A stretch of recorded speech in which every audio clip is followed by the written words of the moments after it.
Ya, keluarga korban mutilasi mengaku jika Juhanda alias Wanda, pelaku pembunuhan dengan mutilasi di Padang Pariaman, Sumatera Barat, menjalin hubungan asmara dengan korban sejak lama. Namun keluarga tak menyangka jika pelaku telah membunuh dan memutilasi korban, padahal saat korban dinyatakan hilang, pelaku ikut dalam pencarian keberadaan korban.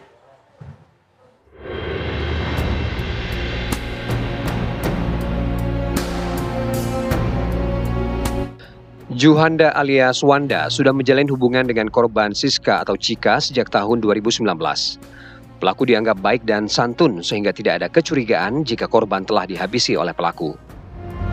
Baik banget, baik. Tiap hari dia datang nantar Siska kan, salam sama kami semua, salam gitu, pulang, pergi.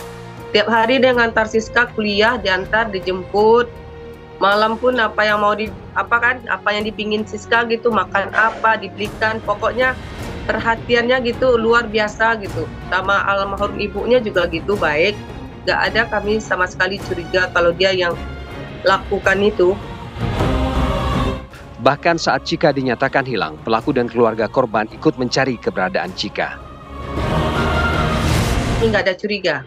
Siska itu hilangnya kan tanggal 12 tuh, Jumat kan, 12 Januari 2024, Jumat. Jadi Sabtu paginya dia sempat nelpon ibunya. Katanya HP Cika nggak aktif. Dia nanya ke ibunya, kok nggak aktif Cika? Terus dia cari kan, ikut dia nyari sama ibunya, ikut nyari Siska, ikut lapor polisi, ikut kemanapun dia ngikut semua. Keluarga mengaku sempat kecewa dengan polisi karena proses pelaporan hingga pencarian korban dianggap berjalan lambat. Pagi tentang bagaimana memulai hari bersama orang-orang yang dicinta. Menyalakan semangat dan menjaganya dengan cara berbeda. Tiada keraguan dalam memberikan rasa aman. Kami selalu punya solusi untuk meringankan beban. Kami berkomitmen mengiringi langkah membangun mimpi, merekatkan pada kebersamaan hingga tak ada celah untuk berjauhan. Dan kami menyebutnya melayani dengan komitmen. Ada yang bilang anak ibu udah dewasa, udah bisa jaga diri. Ada juga seorang aparat yang bilang anak saya dibilang lebong. Jangan-jangan anak ibu lebong, katanya. Hancur hati kami sebenarnya. Gak tahu-taunya ini yang dapat kami berita bahwa anak kami dibunuh. Saya dulu waktu penemuan motor, saya udah bilang sama Pak polisinya, Pak, ini motornya udah ditemukan. Tolonglah Pak cari anak saya. Jangan-jangan anak saya ini dibunuh, disekap atau apa. Ya Bu, kami usaha Bu. Itu jawaban yang terus didapat. Padahal almarhum ibunya sering juga ngeluh ke saya. Dia pergi ke kantor polisi kan ngadu. Padahal yang sering dia bilang katanya dia dibentak. Katanya sama polisi, saya dibentak ke kantor polisi. Katanya dibilangnya ibunya nyinyir lah. Inilah katanya. Jadi saya nggak terima sebenarnya. Apa karena kami miskin, nggak ada uang sewaktu itu. Makanya anak ini nggak diproses gitu kan.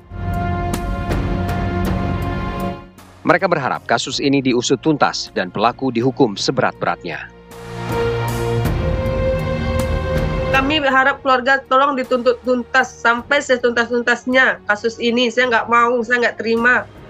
Saya pingin pelaku gitu gimana dia perlakukan ponakan saya, gitu juga dia rasakan. Kini keluarga korban masih syok dan mengikuti konseling atau trauma healing dari Dokes Polda Sumatera Barat. Dari Padang Pariaman, Sumatera Barat, tim TV One mengabarkan.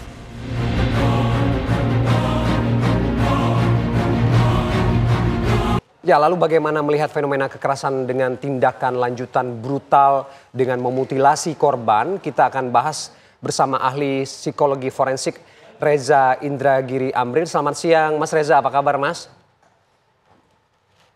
Assalamualaikum. Ya. Waalaikumsalam warahmatullahi wabarakatuh. Waalaikumsalam. Mas Reza, sebetulnya apa yang mendorong seseorang bisa melakukan tindakan brutal itu, dibunuh, dimutilasi, tapi di balik itu dia menunjukkan perilaku yang santun, baik, hormat kepada orang tua dan juga korban. Apa yang bisa dijelaskan soal ini, Mas Reza? Ada dua hal saya pikir yang relevan untuk diangkat. Pertama, masyarakat acap kali salah kaprah menganggap bahwa pokok persoalannya ada pada mutilasinya. Sehingga muncul pertanyaan bagaimana ya mencegah agar tidak terjadi mutilasi. Ya. Itu sebuah pemikiran salah kaprah karena bagi saya pokok pidananya bukan pada mutilasinya.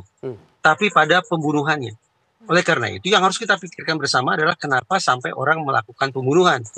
Bahwa kemudian aksi pembunuhan itu berlanjut dengan mutilasi, kemungkinannya ada dua. Pertama, dorongan emosional. Bagaimana seseorang seolah tidak cukup melampiaskan isi hatinya, kebenciannya, amarahnya, sakit, dendam, dan seterusnya, hanya dengan menghabisi korban. Tapi seolah tindakan itu harus disusul dengan tindakan keji berupa mutilasi agar perasaan pelaku bisa menjadi lega. Itu dorongan emosional. Sementara yang kedua adalah dorongan instrumental.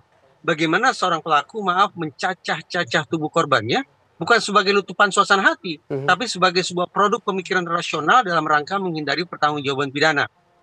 Menghilangkan barang bukti, menghilangkan tubuh korban.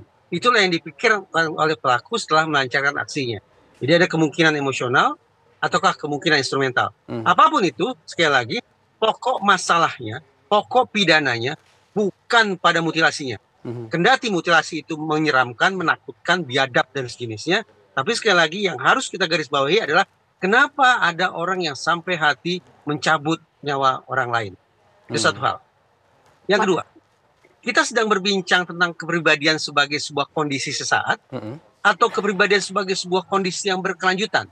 Kalau tadi saya simak penjelasan atau deskripsi dari keluarga korban, bertahun-tahun pelaku ini menjalin hubungan yang baik dengan korban. Keluarga menganggap dia sebagai orang yang baik dan budiman. Saya bayangkan, adakah kemungkinan ada situasi yang sedemikian kritis, situasi yang sekonyong-konyong muncul, yang menyebabkan seseorang yang bertahun-tahun dikenal baik budinya, tiba-tiba saja menjadi monster yang luar biasa kejamnya. Nah, ini juga harus dikaji oleh kepolisian. Kita bicara kepribadian sebagai sebuah kondisi yang berkelanjutan, atau perubahan kondisi kepribadian akibat adanya peristiwa yang katakanlah anomali, yang berlangsung secara tiba-tiba, yang bahkan tidak diduga, baik oleh korban maupun pelaku sekalipun. Ya, Mas Reza, ini kan kebetulan ketiga korban adalah perempuan. Apakah ini bisa dikategorikan sebagai femisida, Mas? Saya prihatin ya bahwa lagi-lagi perempuan menjadi korban pidana, termasuk korban pembunuhan. Tapi kita harus ekstra hati-hati sebelum menyebut kasus macam ini sebagai contoh femisida. Kenapa kita harus hati-hati? Mari kita samakan persepsi. Femisida adalah aksi pembunuhan terhadap perempuan yang dilakukan oleh siapapun itu, baik oleh laki-laki maupun perempuan, karena korban adalah seorang perempuan. Jadi tidak butuh faktor pemicu, tidak butuh latar belakang apapun, tetapi semata-mata orang dengan jenis kelamin tertentu, yaitu jenis kelamin perempuan, itulah yang akan diincar oleh pelaku. Nah, pertanyaan, apakah tiga kasus yang sedang kita perbincangkan ini ada pemicunya atau tidak? Entah itu terkait asmara, entah itu terkait utang piutang, kepergok melakukan perbuatan terlarang, dan seterusnya. Kalau ada faktor pemicu, lebih-lebih, kalau ada latar belakang yang lebih mendasar dari itu, maka menurut saya tidak bisa disebut sebagai femisida. Betapapun korbannya adalah perempuan, tetapi bukan jenis kelamin itu yang melatar belakangi pelaku melancarkan aksi jahatnya. Tapi ada faktor pemicu, faktor latar belakang yang tidak ada sangkut pautnya dengan jenis kelamin korban. Bahwa korban adalah perempuan, ya. Tetapi sekali lagi, bukan jenis kelamin itu yang sedang diincar oleh pelaku. Mas Reza, bicara soal faktor pemicu, artinya kemudian bisa dikatakan apa yang Anda sampaikan tadi ada masalah moralitas dan juga mental, ditambah juga indikasi bagaimana penggunaan sosial media, dan ada perpaduan juga dari ketiga itu. Apakah ini masuk akal? Memang tidak ada teori tunggal yang bisa kita gunakan untuk menjelaskan mengapa ada orang yang membunuh orang lain. Ada teori belajar sosial bahwa seseorang terinspirasi untuk melakukan perbuatan kejahatan tertentu termasuk pembunuhan berdasarkan apa yang dia lihat, apa yang dia dengar, apa yang dia baca, dan seterusnya. Tapi juga ada faktor-faktor, ya katakanlah faktor proses belajar yang salah terkait dengan masa lalu pelaku. Entah itu pengasuhannya, entah itu pendidikannya, entah itu relasi bermasyarakatnya, kecanduan minuman keras, penyalahgunaan narkoba, dan seterusnya, dan seterusnya. Tapi juga jangan lupa, ada kemungkinan kontribusi dari otoritas penegakan hukum sendiri.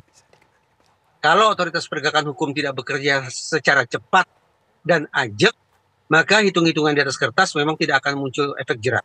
Kalau efek jerat tidak muncul, maka hitung-hitungan di atas kertas pula, kita akan menunggu sampai perbuatan serupa akan terulang kembali. Jadi kita bicara tidak hanya kejahatan sebagai akibat dari proses pembentukan perilaku pada diri si pelaku, tapi kejahatan barangkali juga merupakan mendapat kontribusi dari otoritas penegakan hukum itu sendiri. Baik, Mas Reza, tapi preventifnya berarti seperti apa nih? Terutama ini kan jika ada motif mungkin asmara dari pasangan, keluarga, atau masyarakat luas agar kelakuan keji seperti ini bisa terhindar dari kita semua nih, Mas. Sayangnya saya tidak cukup mampu ya untuk memberikan sebuah resep yang sederhana untuk mencegah agar peristiwa-peristiwa semacam ini tidak berulang. Tapi yang saya katakan adalah barangkali memang perlu cermatan secara ekstra sejak 0 kilometer ketika menjalin hubungan dengan pihak lain, apalagi hubungan asmara. Adakah letupan-letupan emosional, adakah pola-pola perilaku yang tidak wajar, yang barangkali juga menyerempet kekerasan. Sekiranya ada indikasi semacam itu, maka lebih baik berpikir ulang apakah relasi tersebut perlu dipertahankan atau tidak. Tapi kalau kita bicara pidana, sesungguhnya tidak cukup bicara tentang preventif atau pencegahan. Yang lebih mendasar adalah preemptif. Bagaimana memasok nilai-nilai kehidupan yang lebih positif pada diri siapapun itu, termasuk mereka yang tanda petik memiliki cikal bakal menjadi pelaku. Juga ada penindakan dari sisi represif. Tadi saya katakan bagaimana proses penegakan hukum itu harus berlangsung secara cepat dan ajak. Sehingga kita ini, pemirsa Tikuan, akhirnya mendapat pelajaran penting bahwa tindak pidana, apalagi pembunuhan, tidak akan didiamkan oleh pihak kepolisian. Nah, kalau preemptif, preventif, kemudian represif, tambah lagi rehabilitatif, dikelola secara simultan, maka patut kita berharap bahwa kekejian serupa akan bisa ditekan. Ya, baik. Terima kasih perspektifnya siang ini di Kabar Siang. Reza Indragiri Amril sudah bergabung dengan kami siang ini. Pemirsa, mantan Menteri Pendidikan, Kebudayaan, Riset, dan Teknologi Nadiem Makarim hari ini diperiksa oleh Kejaksaan Agung. Seperti apa jalannya proses pemeriksaan terhadap Nadiem? Kami akan hadirkan informasi lengkapnya untuk Anda usai jeda berikut ini.